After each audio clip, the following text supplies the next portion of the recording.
Hi, my name is Corrie, and welcome to my handmade home in Brooklyn, New York.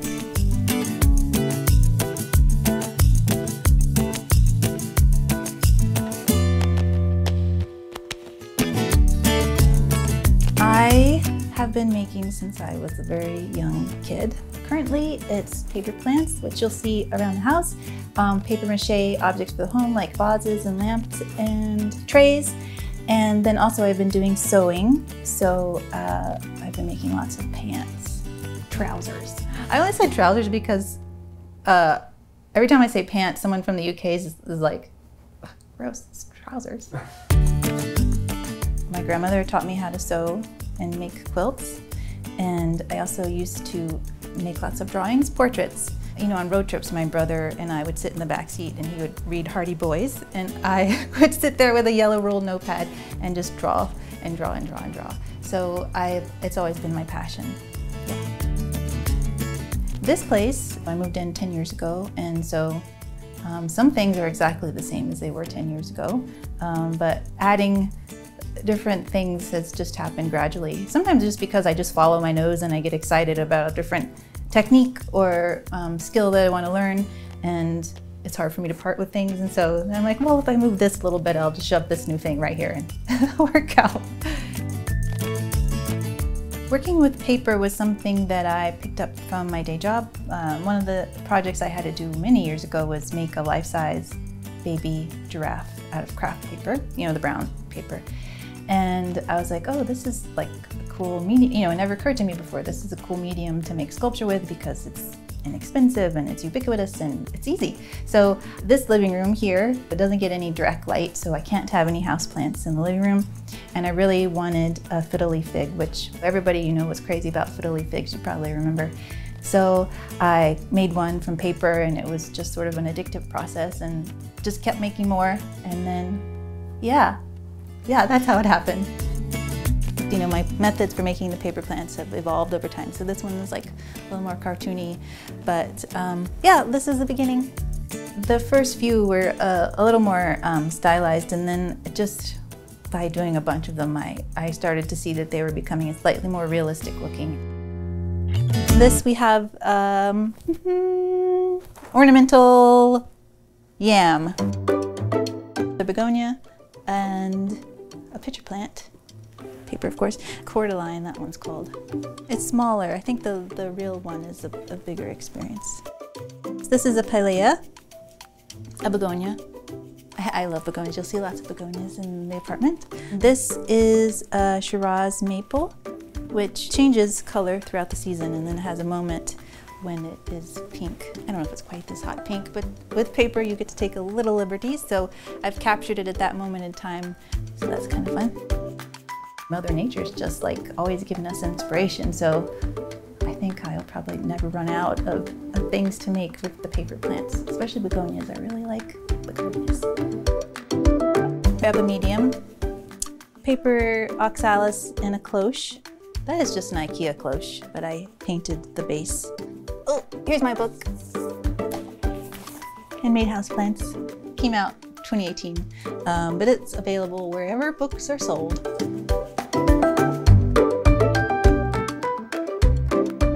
I started putting the paper plants online, social media, and then the publisher reached out, Timber Press, and wanted to make a book.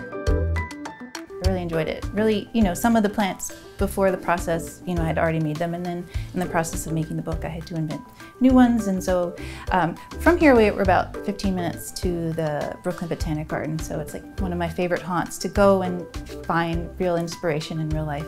Some things I made have been rare. Oh gosh, like back in the day, you couldn't find a pilea, which is what this one is. It was like kind of a precious, special thing. And so that was one of the early ones I started making from paper, just so I could have it. But now, you know, like 7 years later, they're literally at the corner store grocery. Out front, they have a little plant section, and they have them. Times change. So one of the favorite paper plants that I've made is called Rex Begonia vine. I just really love the pattern on the leaf, and so at some point I painted the vines on this table. That one is called an Epimedium, I believe. Maybe that one is like Pink Lady something. That one, ooh, That one is a sweet potato vine. It does have a specific name. I forgot what it is. I remember the names, but I have made dozens of these plants. I don't always remember the exact name. It takes me a minute sometimes. And then it's a thing where I have read it, and then I'm like, I don't know how to pronounce it because I've only ever read it. But this one, not in this case. Now, this one is called a ornamental sweet potato vine. Based on the real thing. Paper, of course. The Rex Begonia vine, you'll recognize from the table. And, oh, here we have sassafras. These two little things are sassafras. So this is a very simple one to make. It's in the book, so like for a beginner project, it's pretty easy, but I happen to like this plant because the roots make root beer. This is actually an invasive, which is kind of a good reason for it to be made from paper. It's called porcelain berry vine. Look, I didn't even trip over it that time I said the name.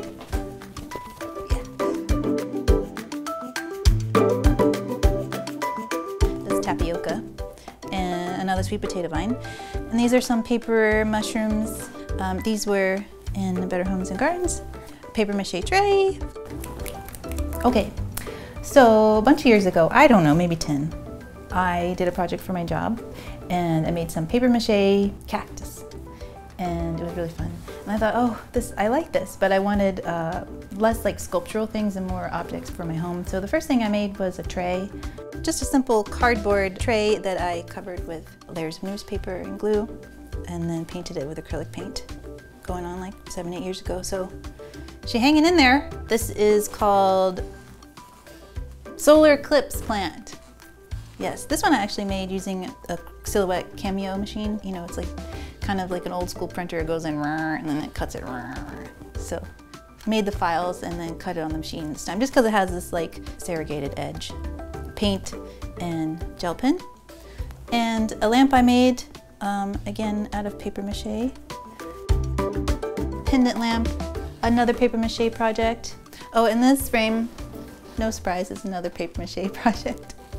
But this is a picture of my mom that I really like from the 70s. And she has just got a new bike. And on the back, her beautiful handwriting, it says, I tried to smile, but the sun was in my eyes. I don't know, I just think that's just kind of funny. Another paper mache vase. I think this was maybe one of the early ones I made. And the plant is a...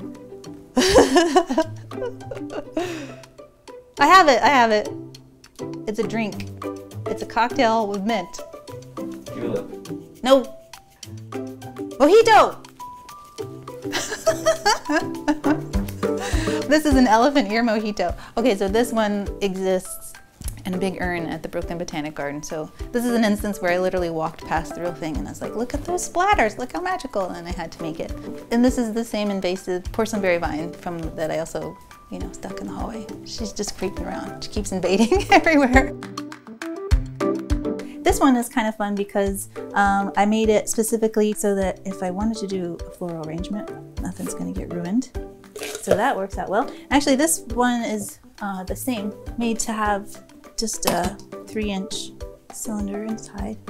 So, flowers. I just think it's fun because you just take trash, cut it up, cover it with paper mache, paint it. New thing. Okay, so there's an entire set, I think there's 5 of them, but prints by the artist Martin Mazzora. I'm such a fan of American music, of all types, from Old Dirty Bastard to Loretta Lynn, really all types of American music. So I fell in love with these because I love that era of country music.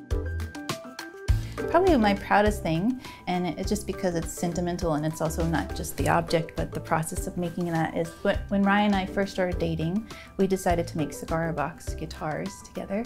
Like 3rd date through 6th date kind of thing. So he's a lefty, so this is his, and this is mine. They still work. I probably like my studio table the best. You know. There's nothing fancy about it, but that's where I sit and do my work and have ideas. So, of course, with the paper plant making, I use tons of floral wire, corsage tape or floral tape, markers and pens and gel pens and color pencils, fun stuff. My bulletin board, which is just like always changing, and I just randomly pin stuff up there. There's my little crush corner over there. We got Johnny Cash and Hank Williams and Donald Glover and Memphis Minnie. Oh, this one is kind of fun. It has a funny name. It's called Sweet Caroline Bewitched After Midnight. That whole thing. Yeah. It's a sweet potato vine. There's so many. And you know, it's kind of cool to make them out of paper because they typically only last in the summer. You know, that's the one everybody puts in their planter boxes on the windowsill. Sweet potato vine. So some years ago I left New York and I went to work on an organic farm in California. I spent the season there. And there was a dog called Rex, best dog. So at some point I made a little paper puppet of him and I wrote a little song about him. I'm gonna show you Rex because he's very cute. There is an old dog, he's our favorite mutt, but he tears through the garbage and he follows our truck. He's a filthy old dog and he likes to run, but if you go on after him, he's doggone it gone. I just did it anyway, even though I knew it was going to be embarrassing, I just did it anyway. Yeah, so like I mentioned before, my grandmother taught me how to sew when I was pretty young, and so I've always been sewing. And then over 2020 stay-at-home times, I really just buckled down and designed pants that fit me, which so many people know that buying pants, especially off the rack, is like sometimes terrible. There's always fit issues, so I came up with the Anjou pants and put them on the internet and people like them. So now there's a pattern, a sewing pattern for people to make palm pants. Polka dots, can't go wrong with polka dots. This one has a side zip, but these are my Frida Kahlo pants. Obviously, gotta love Frida. I enjoy figuring things out, whether it's pants or plant or whatever. I really enjoy the process. And once I've gone through that, I also find it enjoyable to back up and then figure out a way to teach it to other people or just share. Yeah, so trousers. Like this video and subscribe to Handmade for more home tours just like this. Okay, I don't know if I've ever spoke like that in my life.